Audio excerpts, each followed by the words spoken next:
ಅಂದರೆ ಸೆನ್ಸಾರ್ ಅವ್ರು ಮಾಡೋ ಕಟ್ಟಿಂಗಿಗೆ ಯಾರು ಪ್ರಶ್ನೆ ಕೇಳೋಗಿಲ್ಲ. ಅಲ್ಲ ಕೇಳೋಗಿಲ್ಲ ಅಂತಲೇ ನಾವು ರಿವೈಸಿಂಗ್ ಹೋಗಿದ್ದೀಗ. ಅವ್ರು ಕೇಳೋಂಗ ಇಲ್ಲ ಅಂತಂದ್ರು, ನೀವು ಕೇಳಬೇಡಿ, ನಾವು ಕೇಳೋ ಜಾಗದಲ್ಲಿ ಕೇಳ್ತೀವಿ ಅಂತ ಕೇಳಿ ಎಲ್ಲ ಮಾಡ್ಕೊಂಡು ಬಂದ್ವಿ. ಅದೆಲ್ಲ ನಾನು ಹೇಳ್ತಾ ಇರೋದು, ನಿಮ್ಮಲ್ಲಿ ಯಾಕೆ ಆ ಸೌಜನ್ಯತೆ ಇಲ್ಲ ಅಂತ ಕೇಳ್ತಾ ಇದ್ದೀನಿ. ನೋಡಿ, ಕಣ್ಣನ್ನು ನೀವು ಬರೀ ಕುದುರೆ ಥರ ಹಿಂಗೆ ಕಟ್ಕೋಬೇಡಿ, ಹೊರಗಡೆ ಪ್ರಪಂಚ ನೋಡಿ.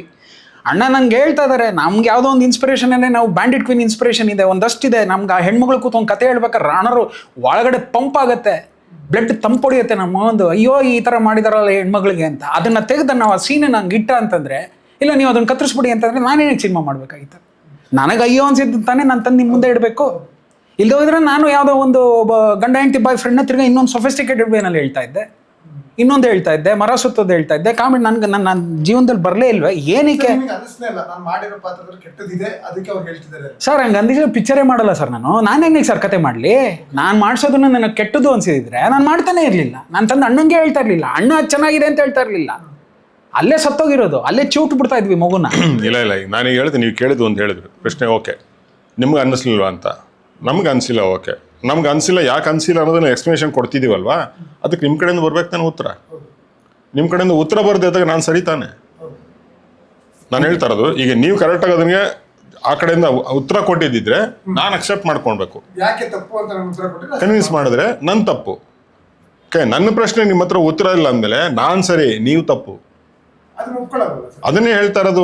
ಆ ವಿದ್ಯೆ ಗೊತ್ತಿಲ್ಲದವ್ರ ಹತ್ರ ದಡ್ಡರ ಹತ್ರ ಹೋಗಿ ನಾವು ಬದುಕಬೇಕಲ್ಲ, ಇದು ನಮ್ಮ ಹಣೆ ಬರ ಅಂತ ನಾನು ಹೇಳ್ತಾ ಇರೋದು.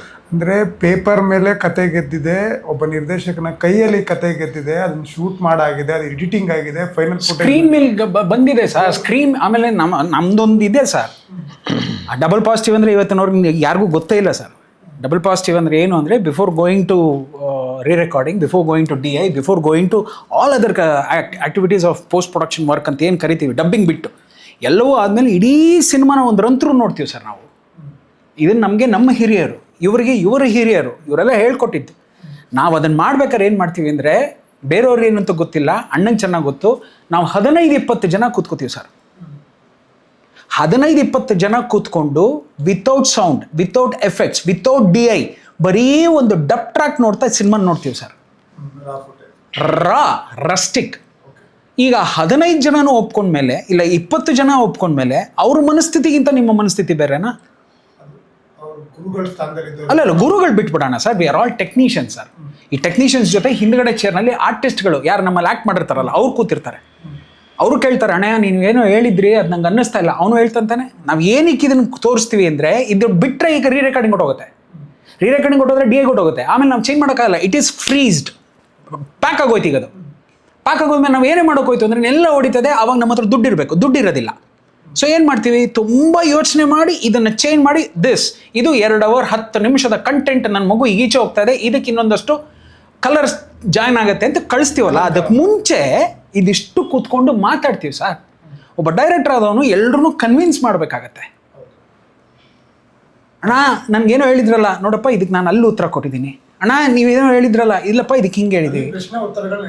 ಎಲ್ಲ ನಿಮಗಿಂತ, ನಿಮ್ಮ ಸೆನ್ಸಾರ್ಗಿಂತ 10 ಪಟ್ಟು ಇಲ್ಲಿ ನಡೆಯುತ್ತೆ ಸರ್. 15 ಜನಕ್ಕೆ ಉತ್ತರ ಕೊಟ್ಟು ಎಲ್ಲ ಆದಮೇಲೆ ನಾನೆಲ್ಲರೂ ಮಿಸ್ ಮಾಡಿದ್ರೆ ಈ ಜೀವ ಕೂತ್ಕೊಂಡು, ಇಲ್ಲ ಅವನು ಅದನ್ನ ಹೇಳೋದು ಮರ್ತಾ ಇದನ್ನ ಅಲ್ಲ ಬಂದಿದೆ ನೋಡ್ರಿ ಅಂತ. ಅದಕ್ಕೆ ಹೇಳೋದು, ಗುರು ಮತ್ತು ಶಿಷ್ಯಂದ್ರು ಕೂತ್ಕೋತೀವಲ್ಲ, ಅದು ನಮ್ಮನ್ನ ಗೆಲ್ಲಕ್ಕೆ ಯಾರೂ ಆಗಲ್ಲ ಅಂತ. ಇಲ್ಲಿ ಬಂದರೆ ನಾವು ಇವ್ರಿಗೆ ತಲೆ ಬಗ್ಗಿಸ್ಬೇಕು. ಅವ್ರಿಗೆ ಸಿನಿಮಾನೇ ಗೊತ್ತಿಲ್ಲ ಸರ್. ಯಾರು ಅನ್ನೋದು ಗೊತ್ತಿಲ್ಲ ಬೇಡ ಸರ್, ಏನು ಅನ್ನೋದು ಗೊತ್ತಿಲ್ಲ ಅವ್ರಿಗೆ. ಸಿನಿಮಾ ನೋಡೋಕೆ ಬಂದಿದ್ದೀರಾ? ಇಲ್ಲ ಅದಷ್ಟು ಆಯ್ತು. ಅದಾದ್ಮೇಲೆ ನಾನು ಯಾವುದೋ ಇದರಲ್ಲೂ ಹೇಳಿದೆ, ಬಿಡಿ ಅದು ಯಾಕೆ ರಿಪಿಟೇಷನ್. ಅವ್ರಗಳ ಬಗ್ಗೆ ತುಂಬ ಎಷ್ಟೇ ಮಾತಾಡಿದ್ರು ಅವ್ರು ಹೈಲೈಟ್ ಆಗ್ತಾ ಹೋಗ್ತಾರೆ, ನಾವು ಸುಮ್ಮನೆ ಅವ್ರನ್ನ ಹೈಲೈಟ್ ಮಾಡ್ತೀವಿ. ಇದಾಗೋಯ್ತು. ಆಗೋದ್ಮೇಲೆ ಆ್ಯಸ್ ಇಟ್ ಈಸು ಇಬ್ಬರು ಇದು ಮಾಡ್ಕೊಂಡ್ವಿ, ಡಿಸೈಡ್ ಮಾಡ್ಕೊಂಡ್ವಿ. ಯಾಕೆ ಅಂತಂದರೆ ಆಗಲೇ ಹೇಳಿದೆ ಸರ್, 4 ಸಿನಿಮಾನು ನಾನು ಹೀಗೆ ಕತ್ತರಿಸಾಕ್ಬಿಟ್ಟೆ. ನೀವು ಡೆಡ್ಲಿ ಸೋಮ ಒರಿಜಿನಲ್ ಅನ್ಕಟ್ ವರ್ಷನ್ ಏನಾದ್ರು ನೋಡಿದ್ದಿದ್ರೆ ಆ ಕಾಲಕ್ಕೆ ನಂದು ಇನ್ನೊಂದು 10 ವಾರ ಜಾಸ್ತಿ ಓಡಿರೋದು. ಕತ್ತರಿಸ್ ಹಾಕ್ಬಿಟ್ರು. ಸರಿ, ಬಿಟ್ಟಾಕಿದ್ವಿ. ರಾಜೀವ್ ಅಣ್ಣನೇ ಡೈಲಾಗ್ ಬರ್ದಿತ್ತು, ಅಂಗಾಂಗನ ಕತ್ತರಿಸ್ಬಿಟ್ರು. 1800 ಅಡಿ ಕತ್ತರಿಸ್ ಹಾಕಿದ್ರು. ಅವತ್ತು ನಿರ್ಮಾಪಕ ಬೇರೆ ಬಿಟ್ಕೊಟ್ಟೆ, ಹಾಗೆ ರಿಲೀಸ್ ಮಾಡಿದ್ರು. ಫ್ಲಾಪ್. ಅದನ್ನು ಒಪ್ಕೋತೀನಿ ನಾನು ಒಬ್ಬ ನಿರ್ದೇಶಕನಾಗಿ. ಆದರೆ ಅದಕ್ಕೆ ಮುಂಚಿನ ಪ್ರತಿ ಅಣ್ಣ ನೋಡಿದ್ರು ಸಿನಿಮಾ ಹೆಂಗಿತ್ತು ಅಂತ. ಬಿಡಿ, ಅದು ಆಯ್ತು. ಮಾದೇಶ ಕತ್ತರಿಸ್ ಹಾಕಿದ್ರು. ಶಿವರಾಜ್ ಕುಮಾರ್ ಪಿಕ್ಚರ್ ಕತ್ತರಿಸ್ ಹಾಕಿದ್ರು. ಬಿಡಿ, ಶಿವರಾಜ್ ಕುಮಾರ್ ಅಂದ ತಕ್ಷಣ ಏನು ಸೆನ್ಸಾರ್ ಮೇಲೆ ಕೆಳಗೆ ಅಲ್ಲ, ಬಟ್ ಅವ್ರು ಶಾಕ್ ಆಗ್ಬಿಟ್ರು. ಓಮಗಾಗಿದ್ದಮ್ಮ, ನನಗೆ ತಿರ್ಗಾ ಈ ಪ್ರಾಬ್ಲಮ್ ಇಲ್ಲಿ ಬರ್ತಾ ಇದೆ ಯಾಕಮ್ಮ ಅಂದರೆ ಹಿಂಗೆ ಕೇಳ್ತಾ ಇದ್ದಾರೆ. ಎಲ್ಲ ಕೊಟ್ಬಿಟ್ರೆ ಸಿನಿಮಾ ಎಲ್ಲಮ್ಮ ಇರುತ್ತೆ. ಕೇಳ್ತಿದ್ದಾರಣ್ಣ, ಬಿಟ್ಬಿಡಮ್ಮ, ಏನು ಮಾಡೋಕ್ಕಾಗಲ್ಲ, ಥಿಯೇಟ್ರ್ ಹಾಕ್ಬಿಟ್ಟಿದ್ದೀವಿ. ಇದೆಲ್ಲ ನೋವಿನ ಮಧ್ಯೆ ನಾವಿಬ್ಬರು ತೊಗೊಂಡಂತಹ ಡಿಸಿಷನ್ ಏನು ಅಂದರೆ, ಇದು ನಮ್ಮ ದುಡ್ಡು, ನಮ್ಮ ಕಾಸು. ಅಣ್ಣ ಒಂದು ಸಾಲನ್ನು ಚೆನ್ನಾಗಿ ಬರೆದ್ರು, ನಿನ್ನ ಸಾವು ನನ್ನ ಸಾವು ನಾವೇ ಸಾಯಬೇಕು, ಬೇರೆ ಇನ್ಯಾರೂ ಸಾಯೋಂಗೆ ಇಷ್ಟ ಇಲ್ಲ, ಹಾಕು ನೋಡೋಣ ಅದೇನಾಗುತ್ತೆ ಅಂದರು. ಹೊರಟ್ವಿ ರಿವೈಸಿಂಗ್ಗೆ. ಏನಾಗುತ್ತೋ ನೋಡೋಣ ಅಂತ ಹೋದ್ವಿ. ರಿವೈಸಿಂಗ್ ಕಮಿಟಿಗೆ ಹೋದ್ವಿ, ಕಾಯ್ದ್ವಿ, ಒಂದು 20 ದಿನಗಳ ಕಾಲ ಕಾಯ್ದ್ವಿ, ಎಲ್ಲವೂ ಆಯಿತು.